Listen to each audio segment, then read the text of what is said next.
So remember, we're not the government. We're giving comic books to schools that can then choose whether to use them or not. But what we're hearing is from some people online, they should be banned from giving out these comic books.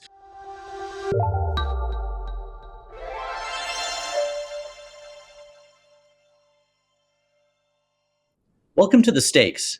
I'm Brad Rourke with the Charles F. Kettering Foundation. We're a nonprofit, nonpartisan operating foundation that focuses on advancing and defending inclusive democracy.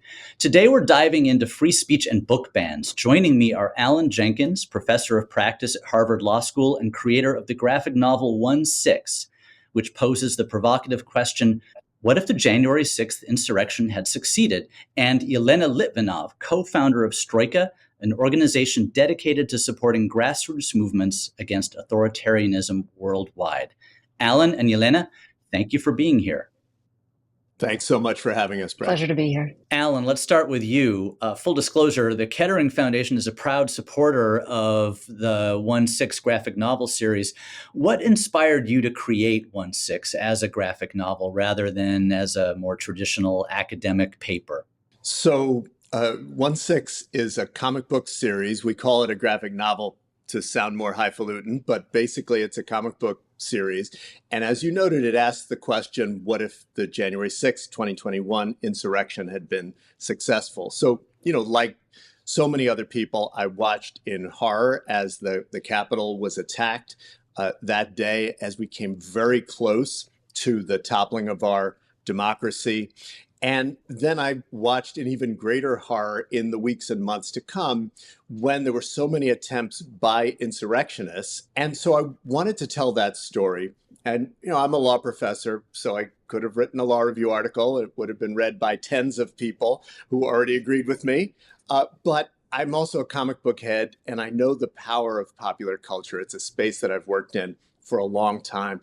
And those were the people I most wanted to reach and most want to reach. Everyday people who, love our democracy, but maybe don't have time to read the 820-page House Select Committee report on the insurrection and are not glued to cable news the way some of us are.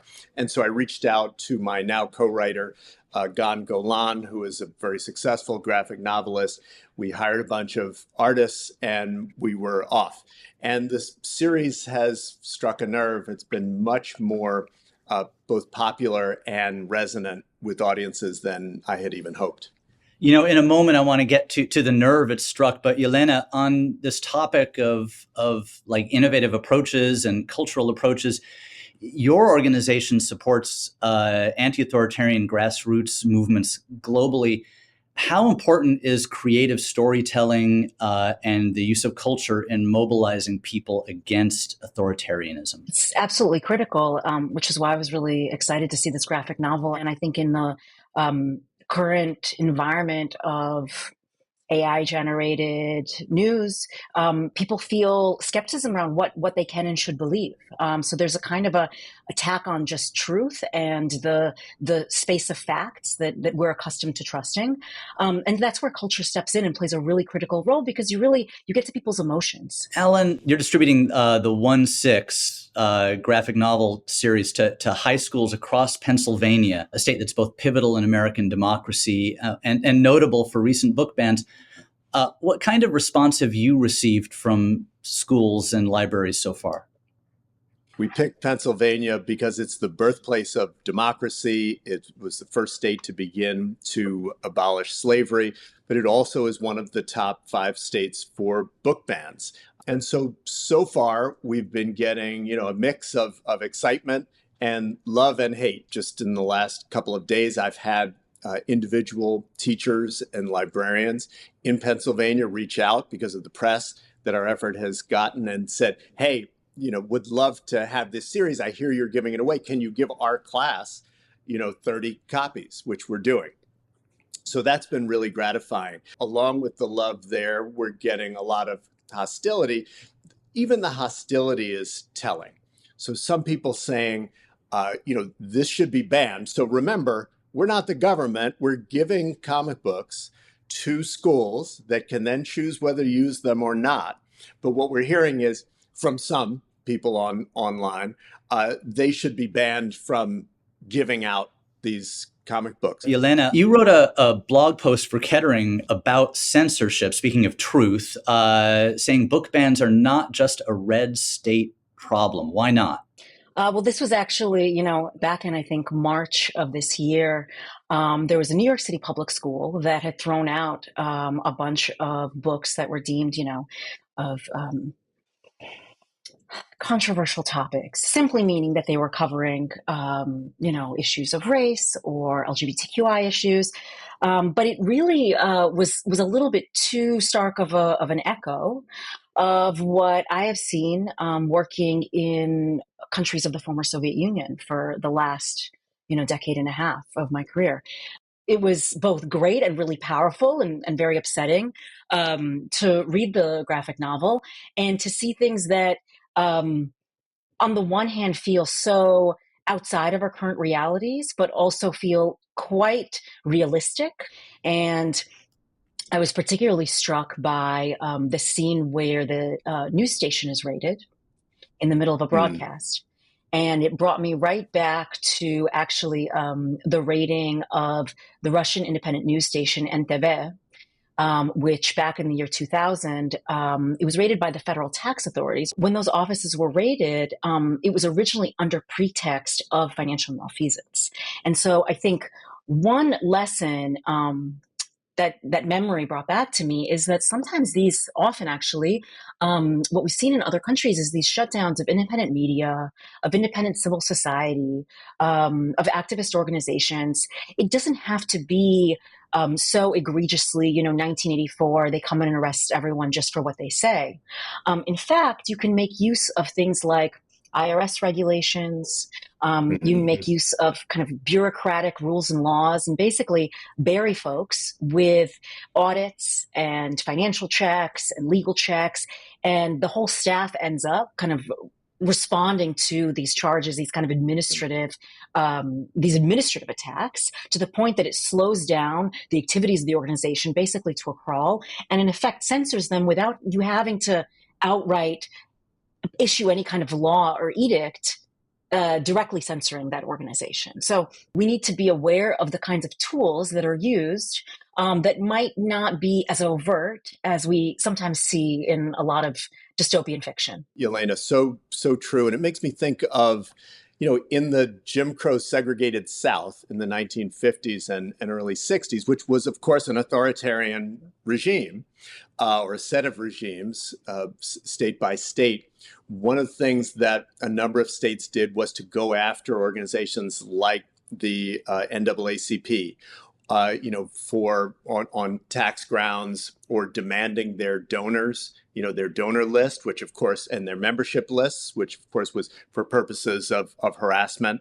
A very important Supreme Court First Amendment decision, NAACP versus Button, protected that group in a way that I don't know if this current Supreme Court would do.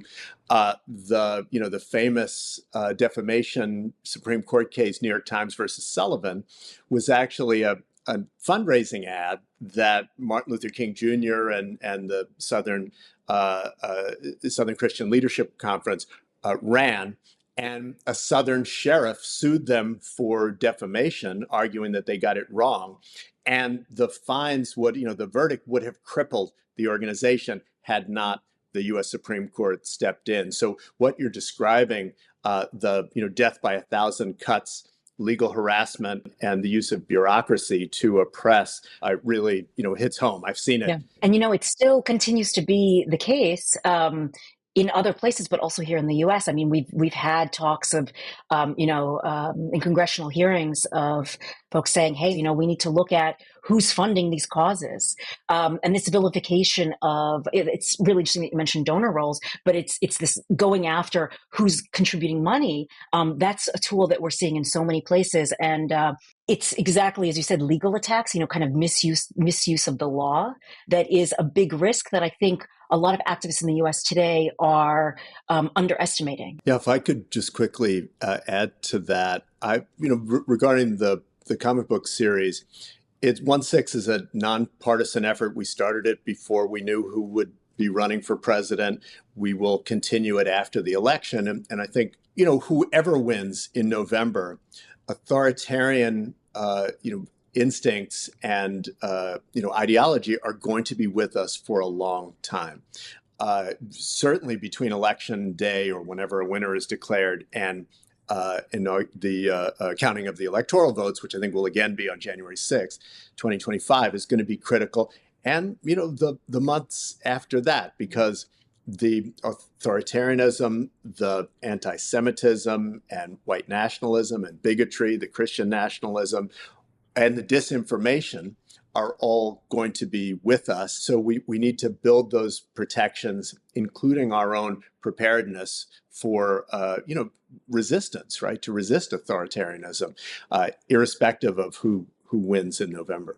What can an everyday person at home do to improve our resistance to authoritarianism, as you say? Yelena, start with you. Well, I was going to say, actually, I think this is why the work that you're doing, Alan, in terms of getting this book into schools is so important, because one place that has really been missing a kind of a key element of resistance is actually our school system, because of just the way that, we've defunded public education. We see time and again, is particularly around, the conversations on book bans and what's in libraries, what's in schools, that it matters who's on your local school board. It matters who are making those decisions on a state, county, local level. So getting involved in that level, I think, for people can give them a level of empowerment that often national politics does not.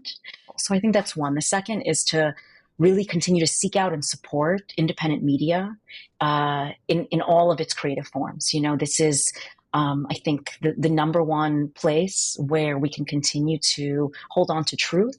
I think that's critical. And supporting, creatives, artists, storytellers who are also trying to, reach people's hearts and minds. I think those are some tools.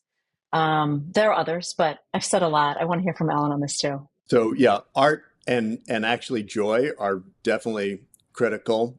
Quickly, along with 1/6, the graphic novel, there's a free education and action guide that we developed with Western State Center, and it provides a bunch of things that everyday people can do to uphold democracy and to fight bigotry and authoritarianism. We need to support independent media. We need to be good media consumers and teach our kids to be good media consumers, to actually know how to discern what is, researched independent fact versus opinion or misinformation.